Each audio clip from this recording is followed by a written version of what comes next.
Welcome to a sports podcast on the South Shore Press. I'm news director Stefan Mychajliw, joined by sports reporter Tom Barton, the big man. How are you, buddy? I'm doing great. Been a fantastic week, especially for Long Island sports. Going out. Wait a minute. Wait a minute. You start with You just had a baby, and you're already going to Long Island sports. Come I on, spent my kid. weekend at the New York State Championships. Why not? But you just had a baby. Like, isn't that the most exciting thing? It might be lack of sleep. Do you see the bags yet? No, not yet. Right, give it a couple of weeks. Now, did you keep the receipt? Yeah, I think we're keeping them. It's okay. We lost the receipt in the car, but it's fine. It's okay. We're keeping them. Are you sure?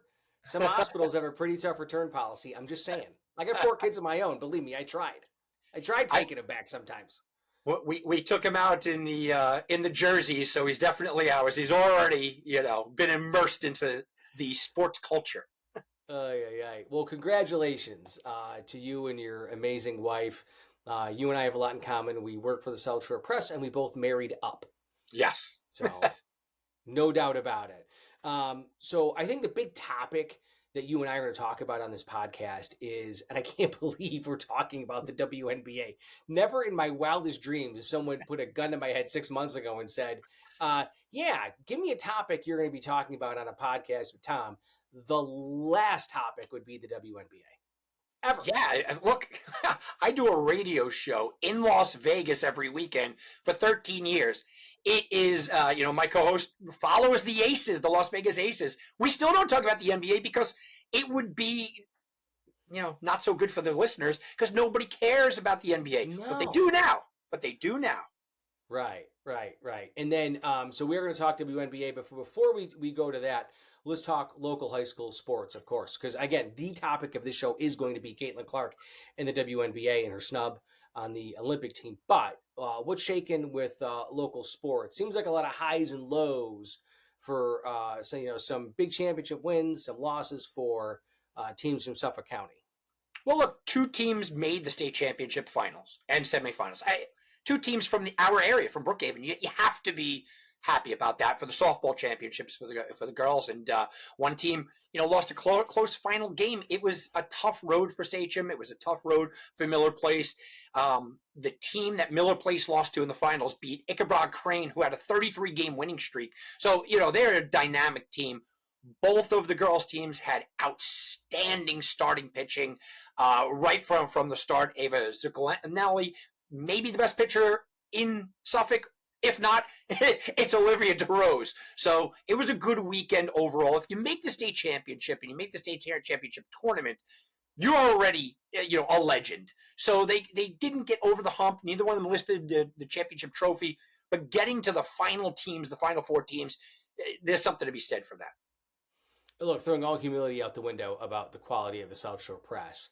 And if you go to the sports page, I mean, pardon the pun, I mean, you are hitting it out of the park. I mean, there are a ton of local sports teams and athletes, which of course can be found at southshorepress.com. So, we all appreciate the hard work you're putting in. And, but there's something special about high school sports. I was a former sports reporter way back in the day. I mean, does it just feel like there's something like just genuine and raw and almost innocent about going to a high school sporting event? I've been to some of the biggest sporting events in the world. World Series, Final Four. I've been to it all. You don't find yourself rooting as much as you do in high school. You even if it's the team that you're kind of not covering, you're rooting for everybody to do well because they care so much and you can see them caring so much. I mean, the article that I wrote is tears in the dugout, and you felt for the girls who, just lost the game. Hey, you know what? You're going to still have a great career, everything, but it means so much for them. They're not doing it for the paycheck, not even doing it for a scholarship at that point. So it does mean so much at the high school level. Well, don't get me going on scholarships because, I have two daughters, you have a daughter, and now with all of this trans baloney, letting boys and men compete in women's sports, I mean, they're literally taking scholarship opportunities away from young women. I mean, they really are in many respects. Women's college basketball. I mean, can you imagine letting grown men play women's college basketball? I think Although I do think Caitlin Clark is like exceptional. I think she'd be able to take any guy who says, "Yeah, I'm identifying as a woman and I'm going to play college women's sports." I mean, she is a special athlete, is she not? She really is. And she's a lightning rod, yes, but she is a special athlete. If you watch the WNBA and you dabble in it even, and you turn on a regular WNBA game and then you turn on what she does, you see it right away. You don't have to be a WNBA fan. You see it right away. You see the difference, the different kind of game. I liken it a lot to Stephen Curry. When Steph Curry came on, we used to watch three-pointers all the time. We never watched somebody with that kind of precision and that kind of game, and it was a changing of the game. Look, is Stephen Curry ever going to be considered as much as LeBron James? Probably not, but he changed the game more than LeBron did, and that is something that Caitlin Clark's doing. She's changing the game, and for the better. But no one, for the most part, Tom, no one watched the WNBA for the most part.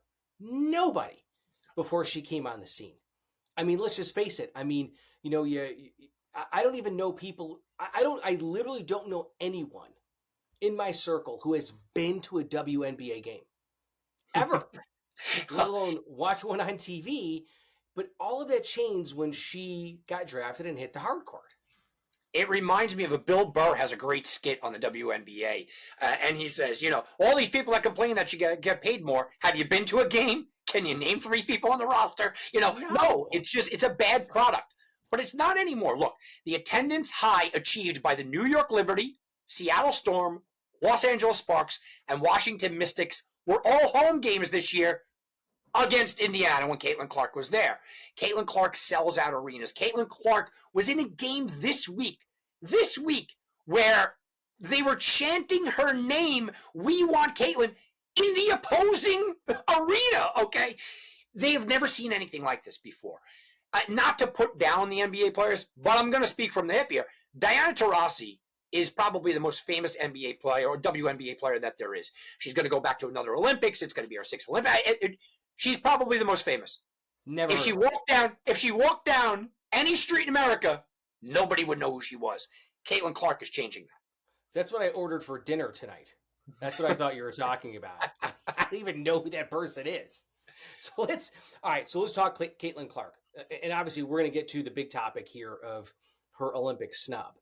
But she is not getting a warm welcome in the WNBA. There's multiple players throwing elbows, cheap shots, throwing her down. Tom, is this an issue of race? Is it an issue of, hey, she's the new kid on the block and, people are, for lack of a better phrase, marking their territory? Why is she being bullied and mistreated in the WNBA? Yes. All of Yes. the above. All of the above. It is about race. Absolutely. It is about sexual orientation. Yeah, absolutely. It is about her Christian values and her outspokenness about it. Yeah, absolutely. It is about jealousy. Yes, absolutely. It is about all of the above. She has come into the league and she has gotten a fervor that very few people get. And we see it happen in other sports, but the NBA is not handling it the way the WNBA, the way that the NBA would handle it. We all love Michael Jordan, right? I wasn't a big Jordan fan, but they made the Jordan rules so he couldn't get touched. Why? Because you don't hurt the golden goose. Tom Brady and the quarterbacks, I don't like that it's becoming two-hand touch out there, but you don't hurt the golden goose. Even in Major League Baseball, the Buster Posey rules, you don't hurt the golden goose. And the WNBA is looking at this and they're saying, there you go. Yeah, Gretzky, there you go. It's happening in every sport because they're smart. You go, wait a minute. This person, for whatever reason, I don't even care why. First of all, it's her talent, but for whatever reason, she is absolutely changing the sport and getting more eyes on it, which means more money in people's pockets. They don't care. They're jealous. They're agitated. They're knocking her down. They're fouling. They're treating her like an outsider. And it's going to bite them in the you-know-what if they don't correct this problem. So going into the Google machine and doing like a deeper dive, basically I'm trying to figure out what the hell is going on. Like, why do they hate her? Like, it appears like, and again, I know nothing about the WNBA. I've never watched a game. I never will. Maybe I would have watched Women's Olympics had she been on the team. I'm definitely not going to watch. Now, I'm going to cheer for the United States. It's the United States. But that being said, like, it appears as though there's a lot of chatter that it's this kind of like militant left-wing lesbian army in the WNBA that's saying, hey, here's a white Christian popular woman, and I'm going to knock her down a peg or two, literally and figuratively. Yeah, you go to the Google machine, Twitter, X, Facebook, whatever you want to, any of the social media channels, you'll see some pretty nasty stuff. You know, you want to talk about the word racism. Yeah, it's coming the other way to Caitlin Clark. Um, is Caitlin Clark a top 5 player in the league? No, I don't think anybody's arguing that. Is she the up-and-coming star and the reason why people are watching? Yes. And they don't like that. She's breaking into their little society. And their society, in their mind, you have to be a certain type of person. And that certain type of person is not Caitlin Clark. Maybe she rubs people the wrong way. Maybe she's not a nice person on the court. Whatever. It goes back to the perception of things. It goes back to the perception of how people are looking at this and all the things that we talked about. Race, gender, religion, pure skill level, all of it. Sexual orientation. Sexual orientation, all into a ball and makes that jealousy just a raging problem. And that's what the WNBA is looking at right now. How stupid are they, though? This woman, like her or not, gay, straight, white, black, who cares? She's getting people to buy tickets. She's putting people in the seats. She's getting people to take the remote control and turn off Netflix, Amazon, and turn on the WNBA. So what the hell are they thinking? I mean, literally, players, whoever else, that are trying to almost like ostracize her. It makes no sense whatsoever. Why would they do that? She makes more money because the more eyes are on them, her contract goes up, everyone else's contract goes up. This is not a hard concept, right? I mean, you talked about the Olympics. I know we're going to go into that in a moment. How upset are you if you're NBC, right? I mean, what you guys are taking away eyes off the TV, you're taking away advertising dollars. We would have been selling Caitlin Clark. She is good for the league. She's very good for the sport. She's good for sports in general. Even if you don't like her on the court, think about it long term, but they just won't. I mean, a WNBA coach was asked a nice, normal question the other day, couldn't articulate the answer, and then you go, oh, maybe this is why the WNBA has been fledgling for 15, 20 years. I mean, because it is that group of people. And when I say that group of people, meaning it's a club. We used to say boys club, right? You can't say that with WNBA. Oh, okay, it's a club. It's like the NFL coaches. It's that group of people. You have to know somebody to know somebody. Oh, it's the coaching trees. They don't want an outsider in there. And Caitlin Clark, coming from college and being, not giving her dues and not coming from overseas, she's an outsider to them. And to them, you have to pay your dues, and we're going to make you pay your dues on the court. It's so stupid, though. I It mean, doesn't make even any from a purely financial perspective, she is an incredible talent. I mean, even so much so that when I was working on Vivek Ramaswamy's presidential campaign, because I believe she went to Iowa. Did she not go to Iowa or a school in Iowa? I remember getting political memos on the Ramaswamy campaign about making sure that we pronounce her name correctly, that we know who she is. Like, she was that important to the Iowa culture that presidential candidates were paying attention to her. I know because I saw the memos. I wrote them. I made sure that and even I think Nikki Haley like butchered her name once and in a tweet and got the wrong name, and Nikki Haley got skewered for it. So Caitlin Clark was famous within college basketball. In the few weeks she's been in the WNBA, she's made her mark. And now let's turn our attention to the Olympics. What are they thinking, Tom, by not putting her on the team? Look, they're not thinking. And I had this debate with people. You can't have it two ways. Look, either you want to win a championship and you have to put together the best roster to win a championship, or you're out there trying to promote the brand and whatnot. Look, if you're out there promoting the brand, you put a Diana Taurasi on who's 41 years old and a shell of herself. Okay, I understand that. Look, in 1992, they put Larry Bird on and he was injured, right? But they knew the marketability of it. Fine, Diana Taurasi's on. But if you're going that route, Caitlin Clark has to be on. You're growing the sport, you have to go on. But if you're putting together a team just to win the championship, right? And I've heard this argument, they're doing it just to win a championship. She's got better stats than about 3 other people. Then why are you putting on a 41-year-old that is a shell of herself? Caitlin Clark not being on the Olympics team is her paying her dues, so to speak. Look, the women's basketball team is going to win another gold. They've won it like 7 years in a row. They're dynamic and dominant. The only reason they're leaving off that team is because they want her to pay her dues. And now let me preface this by saying I've heard the argument she's not one of the best 12 players in America. All right, maybe not. But she's certainly among the best 20.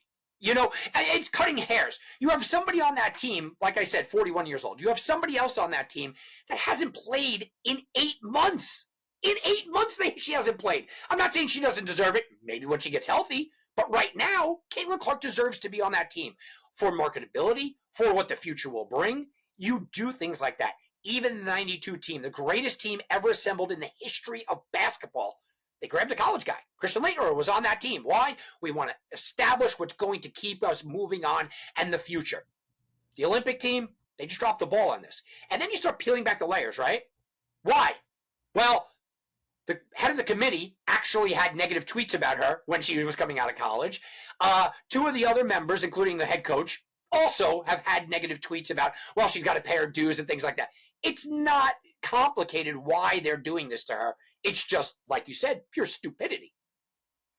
Well, I actually got diagnosed with a bad case of Diana Taurasi, and I went to the doctor and got a shot, and I got rid of it. But you mentioned Christian Laettner from Buffalo, New York. I will say, my hometown. Went to Nichols School in high school, obviously Duke for college. And you make a really good point, Tom, that 1992, the first men's dream team, there were college players, including Christian Laettner, on the 1992 dream team. Now, you're going to tell me Christian Laettner coming out of Duke in 1992 was better a basketball player than men who have played in the NBA, that he was up there with the Magic Johnsons, Jordan. I think Pippen was on that dream team. I mean, so I don't buy the argument at all that you're picking the 12 best players, because USA Basketball has not done that. Case in point, 1992. So from my perspective, I think it's total garbage where they're like, hey, we're going to pick the best 12 players. I couldn't even name you anyone other than Caitlin Clark. Actually, yes, you can. Anyway. They have the American Hayden Brittany Grenier. She's going. No, she'll probably. She's on the team. She's on the team. It probably won't stand for the flag. Are you kidding me? Caitlin Clark's not. Wait a minute. Wait a minute. The one who got busted and was sitting in a Russian prison. Yeah, they're sending overseas. On the team? You better check her luggage before they let her go. Yeah, we're going to be having to trade some more people, to make sure that she could come on out and play basketball again, and then not stand for the flag. So it's Griner, right? Brittany Griner? Yeah. Yeah. She's on the team, but not Caitlin Clark. No. Caitlin Clark sitting at home. She's got to pay her dues, not the person that was sitting in jail. Let's send her back overseas. By the way, she's having a terrible year. Also, her and Diana Taurasi, having terrible years. Their teams can't win. Nobody cares about them, but they're going. They're going to represent. Caitlin Clark, nah. So for all of the young women then who are looking up to this Caitlin Clark and saying, hey, I want to be her. I want to go to college. I want to get a degree. I want to play in the WNBA. They want to see her win Olympic gold. I mean, is there any chance that these clowns will either change their mind, reverse course, buckle to common sense public pressure and say, hey, all right, we made a mistake. We're going to put her on the team? There's a good possibility she's going to make the team. Not because of all the things that you said, but because, like I said, they grab somebody on the team that hasn't played in 8 months. There's a chance that Gray, that's her name, might not play. She might not be ready, to play. So they said she's on a short list. Caitlin Clark is on a short list of alternates. I don't know how short that list is. I don't know what that means, but there's always chances for her to jump on. I have a 50-50 feeling that she's probably going to make it on. The problem is, like you said, girls are going to turn on the TV, and people are going to turn on the TV and go, okay, I'm going to watch her. They're going to sit her on the bench, and she won't see the floor. Right. She'll get a gold medal, but she's not going to see, she might get some minutes against, East T-shirt, whatever third world country that they may play. So if they don't bump someone else off the team, or whether it's for injury or for whatever reason, young women who look up to her and want to see her on the Olympic stage, it sounds like they're just going to have to wait for 4 more years, correct? Yeah, she'll make the Olympics, and she still has a chance. She'll probably, if you do the math, she could still make 4 or 5 Olympics because she's young enough. She'll make the Olympics eventually. She'll wear gold eventually. In a way, it kind of builds the persona of Caitlin Clark. Exactly what they're trying to get against, the people that are pushing her down. It's building the persona. We're talking about it. I talked about it on my weekend show. What people are going to talk about. I'm writing an article this week about it. It's building In the her South persona. Shore Press. In the Yes. South Shore Press. Yeah. SouthShorePress.com. That's what it's doing. I mean, it's making her bigger than life. It's building that persona. It's making us root for her. And all of a sudden, people that were casual didn't really care. Now all of a sudden you're going to go, I'm rooting for her even more. They are creating the beast that they are trying to go against. And I love it because she deserves all of this. She deserves all the accolades. She deserves a following. She deserves people and more eyes on the WNBA because of her. I never thought I'd be doing a podcast on the WNBA, Tom. That's pretty And crazy, right? we're talking about it. If you told me, before Caitlin Clark came in, if you told me I'm going to do a podcast about the WNBA, I would have said, because it folded, the league folded, and we have to talk about the league folded. That's the only reason we would ever talk about it, is if the league folded, or, like you said, if LeBron retired, put a wig on, and then went out to play. That's the only reasons we would be talking about the WNBA. What a bunch of clowns. It's like you finally have your star player, like your LeBron, your Jordan, your Gretzky, your Jeter. You finally have that person enter the game, and they're changing the game, and they're like, yeah, no thanks, we don't watch it. Yeah, let's beat her up and leave her off the Olympic team. Because you're white, straight, and Christian. Like, yes. It's so stupid. And it just reaffirms my core belief of never wanting to watch a WNBA game. Ever. Look, you're not missing much. No. I would tell you to tune into an Indiana Fever game. But outside of that, you're not missing much. I'd rather set myself on fire. That's just the God's honest truth. Let's just change gears. I'm forever done talking about the WNBA. Unless Caitlin Clark makes the Olympic team, we can talk about her again. Interesting Stanley Cup Finals. I'm a hockey guy. I'm a huge hockey fan. Buffalo Sabres fan. Don't hold it against me. They're horrible. Haven't made the playoffs in forever. But it just seems like Florida is just, you can't stop them. Yeah, that was my assessment going in. I gave my prediction and I said, look, I know I'm supposed to root for America. My wife is a Florida Panthers fan, but there's a piece of me that wanted McDavid to get the cup, You have the best in the business. A piece of me wanted him to get the cup just because. But I looked at Florida and I said, this is the players, and I'll include Leon Draisaitl in that. This is 2 outstanding players against an outstanding team. And what they've done to the Oilers in the first 2 games is just completely toy with them. They have shut them down. They're barely getting, 12, 15 shots on goal? This is Draisaitl and McDavid. It's a clinic. The Florida Panthers are putting on an absolute clinic here. Well, I remember the year McDavid got drafted, the Sabres, because of the lottery, had the highest percentage chance of winning that lottery, and he should have been a Buffalo Sabre. They were the worst in the league that year, and of course, we lost the lottery to Edmonton. They take McDavid. We took Jack Eichel, and of course, typical Buffalo Sabres, they trade him away. He goes to Vegas, wins a cup. You've got a slew of former Buffalo Sabres on both teams. Evander Kane on the Oilers, I'm not a fan of his personally. I just don't like Evander Kane as a human being, as a hockey player. But on the Florida Panthers, Kyle Oposo, I hope he gets a cup. He's been in the league forever. Sam Reinert, to one of the top picks for the Buffalo Sabres. Oh, yeah. Gone.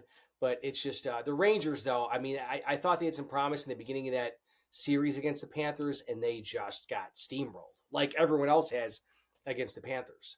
I like the Rangers. I liked them all year. Before the year began, I thought it was going to be Rangers-Oilers. That was my preseason prediction on the air.